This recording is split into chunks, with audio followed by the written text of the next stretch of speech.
بسم الله الرحمن الرحيم السلام عليكم ورحمة الله وبركاته كلنتي وعن oo wanaagsan daawadayaal idil ahaantiinba kuna soo dhawaada barnaamijkii ganacsiga iyo dhaqaalaha oo hadahan oo kale ka daawataan telefishinka qaranka Jamhuuriyadda Soomaaliland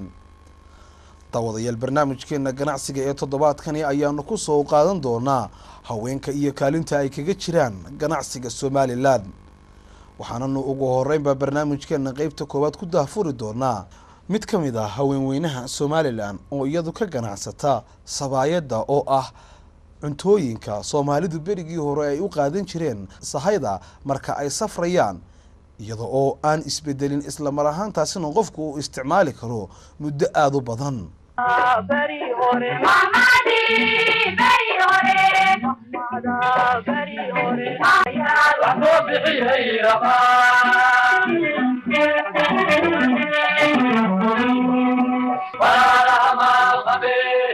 لعك بقية الأوتار بنانك أغار وجيلو حبيبة الروح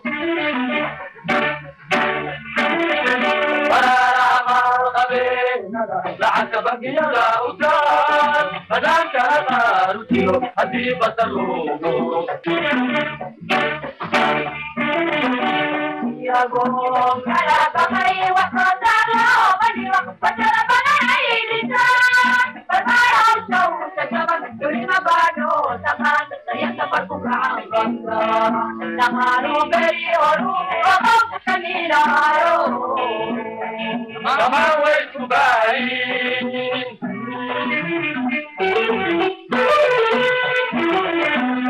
يا قوم كلا بغي وحضر وغني وحضر بغي لسان فضايا وشوت شبك دوري مبانو سخان سيسفر بقعان غنطا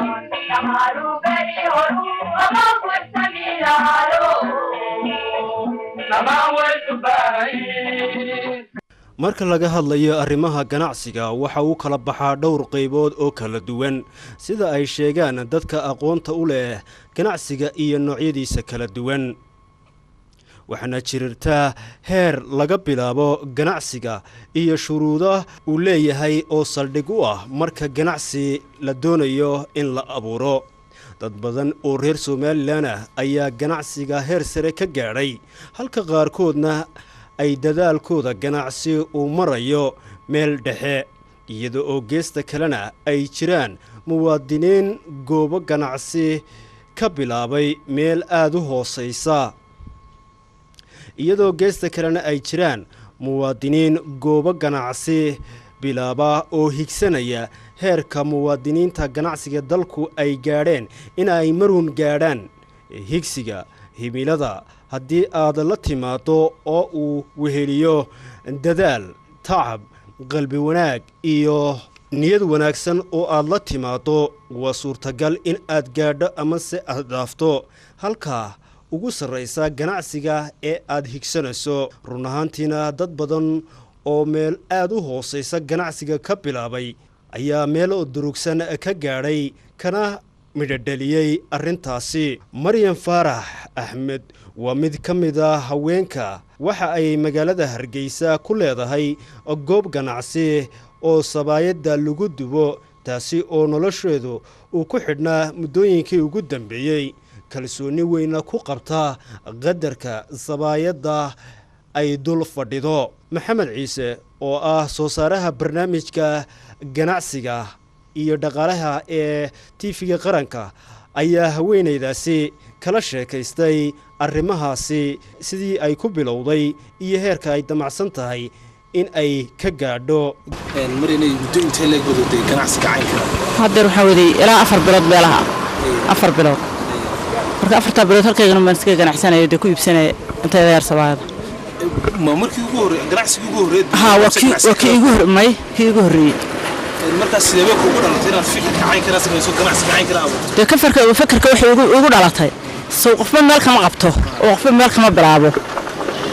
waxa kastaba ha ahaatee shaqada qofba meel buu ka bilaabaa ana tana ka bilaaba taasaan ka bilaabay ha waa aniga wada ka waran maalintii in intee la goodiibisa maalintii waxaan iibiyaa ilaa 20 xabo meelaha ilaa 20 ilaa adigu ilaa 25 meelahaasan ugu badi intaasan sameeyaa marka ma labada gelinba waad shaqaysaa mise gelin kaliya labada gelinba ha labada gelinba waa noqonaysa marka xabada imsaad siisaa xabada sabaayada kun shilin ha xabadaasi kunka shilin aad siinayso maalintii mise kiilo wadiibsa oo daqiiqa ayaad yani ka samaysaa sabaayada 2 kiilo ha 2 kiilo mise xabaa ka samaysaa 2 kiilo adigu 20 bay isugu 40 xabaa ha noqoto maalintii 40 ha 40 ha noqoto 40 ha 40 bay noqonay ka waran marka ma leedahay macaamiil badan oo kugu xiran oo maalintii ilaa maalintii mise xabba laga iibsaday baxda inta way baxda wax haraaya ma yeelato way baxda xama hara waa la wada iibsaday markii ugu horeysay bilo كلن كورن ولا يبسط كلن كدم ولا يبسط مركي كورس بلودين صاحبه مسكيلان كقبلاوا كيلان نقطة marka hadana adigu 2 kiilo meelaha galin bakiilo dibaad meesha suuqna ma aha suuq weyn ma halka yariska meel yar dacalay marka 2 kiilo bay kaga baxa ma laga yaabaa oo masleeyaad si kordhista ma ganacsigeena waxyaabo yar kale ku tadawiriso wax jira firqadeeda wax badan baa ku jira inaan si ama iyada si badiyo ama aan meel kale uga wareego oo de meherad kale ha noqoto aan meel kale uga wareego iskaxay ku jirta mudadii aad ganacsiga ku jirto maxaa caqabado ay ka horrimid aniga waxa iga horrimid maxay ahayd anigu horta anigu aan amal baxayn oo iska jooga xaafad iska jooga waan soo baxay halkan aan imi de fikradana igu bilaamantay aan sida halkan iskaga iibso waxa mardaa maxay tahay wax kala hayn de ka aan halkaaga ku iibso ku ganacso wata marka noloshaada waxaad ka dabartaa uun shaqadaadan ha noloshaada waan ka dabaraa ها عادي ما نقدر برا marka mudadii aad imika ku jirto maxaad oran karaysaa waa faa'iido waxyaabo faa'iido aad ka gaar wax badan baan ka helay oo aanan hayda markii hore intaan shaqada qabtayna in badan faa'iido bay iga soo gashay wax badan bay iga soo galay kasoko faa'iidooyinka iyo waxyaabaha kale ka soo galay mudadii aad halkan ku socotay kharashka ka gala iyo marka la kala jaro inta aad samayso macaash hagaagsan ma kaaga soo baxa macaash ka soo baxay badan inta iga gashay inta iga soo baxda intaan ka helay faa'iido badan hay maxaa ku sii dhiirigeliyay baad malaysan hawsha soo waxa ku sii dhiirigeliyay amal laanta ay shaqayso ma sidoo taasan baan ka bilaabay إن شاء الله هدي الله يرحمها aad baan ugu rajooyeen aan ku rajooyeen aan sii kordhiyo oo de aan sii badiyo ama tunba sii badiyo oo sii wado ama aan meherad weyn aan sii furto xageed ku baratay markii hore asbaadan iyo qaabka sidan yar fudud loogu sameeyo wallahi anigu waxaan firqadan ka helay dadan baan maxay ahayd oo arkay sameeynaya dabadeedna waan ku dhaqaaqay dad baan markii hore ka action qaatay dabadeedna waan ku dhaqaaqay anigu waan dugay alxamdulillah way iska socoto fiican aad baan ugu rajooyeen شيء بدني رجوي هاي بهاشة عنتي في عنتي بهاشة هو صار بهاشة الله بحدوي مركا رجوي يبقى بدني يبسده قلبتي يصبحي بقى يجيبسده مركا وقتي ذا سنة ولا قبسدن ها توس ولا قبسدن ما عملت أسوي هذا هاي واحد يقول ما دام قال إن بدن بيقول ما دار سوى رأيت دانو يبسده ما يفك بيقول ما دام يبسده قيمها شبان يو قيمها شبانها كل شيء هو حبدي ما قيمة ما العقبة halkan agtaadana waxa lagu iibinayaa shaahi shaahina waa kan dib meheradu kuwan nagu qabo ma horteena marka labadaas bal isku cunaha nin qof walba xabadiisu qaata ama labadiis qofkii laba raba qofkii saddex raba qofkii mid raba qof walba intii wuxuu doonayaa buu qaata dabeedna alkooda isaga baxa bari hore mamadi bari hore ayaa wax soo bixiyay raba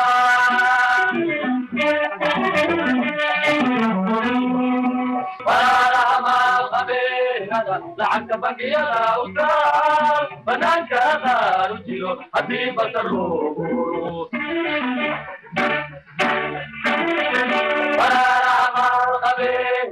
لعك بقي الأوتار بنانك دار جيلو حبيب الروح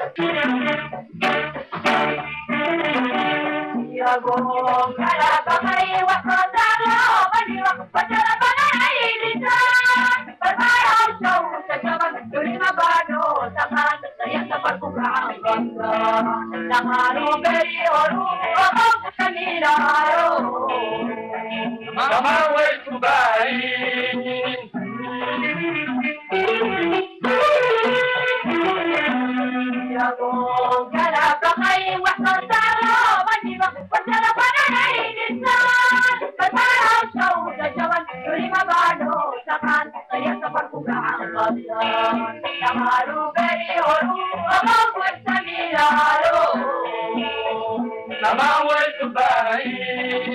geesta kale daawadayaal barnaamijkeena ganacsiga iyo dhaqaalaha ee toddobaadkani waxaynu ku eegi doonaa qaar ka mid a hooyooyinka Somaliland ee iyagu ka ganacsada ganacsiyada kala duwan ay ka mid yihiin khudradda, hilibka iyo wixii la midka ah.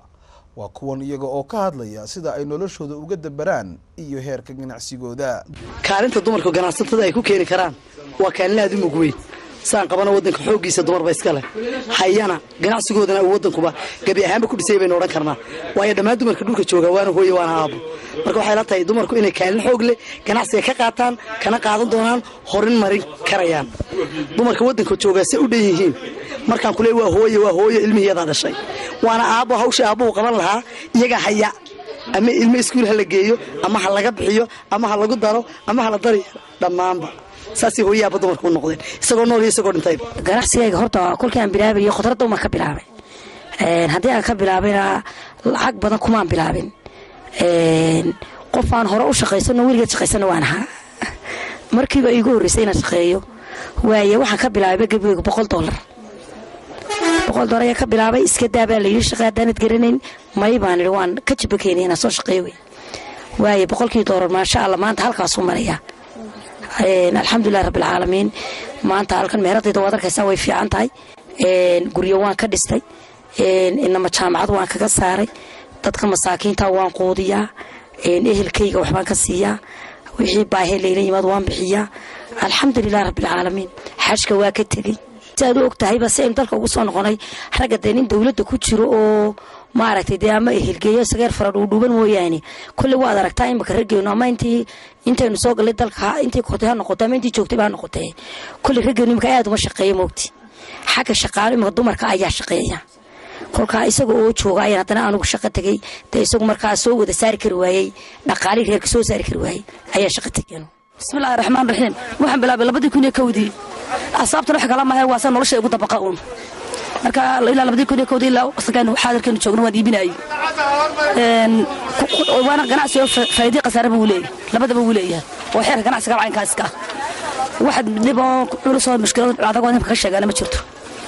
marka de waanaga wada weli wadaga igu yimid ku baarkaya sidaas aan u wadaa labada si wajiba wiilada maxay taynaan alxamdulilah rabbil caalamiin ina si wadana waan jecel hadii ilaahay idmo oo ilaahay raali ka noqdo horta waxa weeye wixii waxaan markay ilaahay kugu tala galay dad ba ku khasaaro kaca gabigoodaba oo wax ay ka helaan dhibaato ku dhacda kale oo aan maxay wax horumar aan ka gaadhin waa wax ka soo gaadhin waxba ka faa'iidin laakiin nafteeda hadaan ka hadlo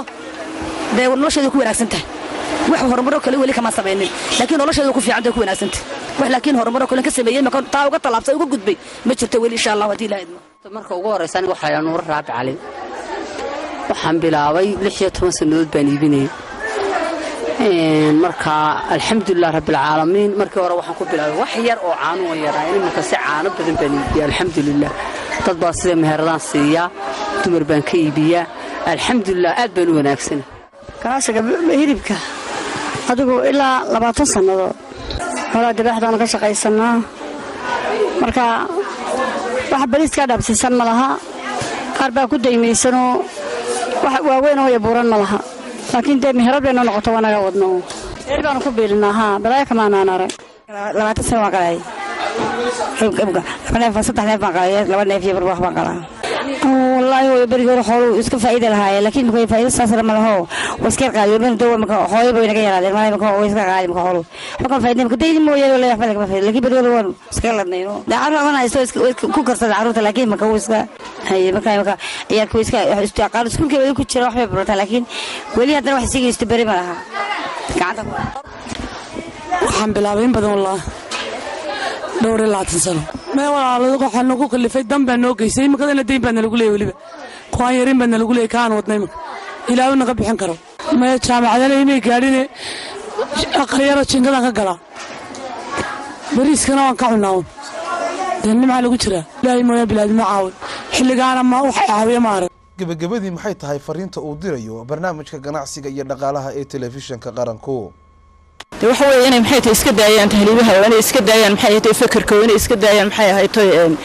tahliibahan iyo badaha kan iyo dhulkan qabanayaan inay iska shaqaystaan oo xoogooda kula soo baxaan dalkoodii bay joogaan inay iska shaqaystaan inay waxa ay qabtaan bada waxba uga soo baxay ma fahmaysa marka inay iska shaqaystaan oo iska daayaan ama tahliibta iska daayaan ama fadhiga iska daayaan oo ka gacan fadhiga oo ay shaqaystaan baan ku riixgelin lahaa oo qof kasta badiidkiisa qof walba xoogiisa cunaa xoogiisa maalo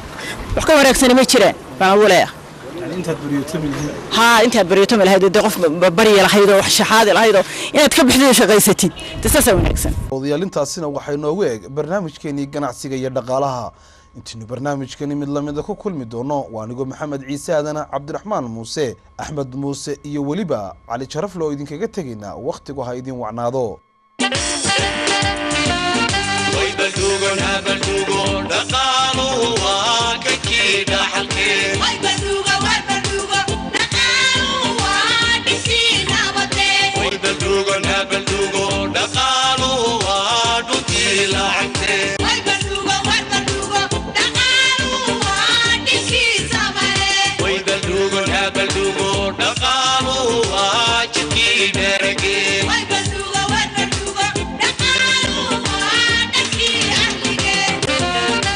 Baldugo, Baldugo, the Kanu,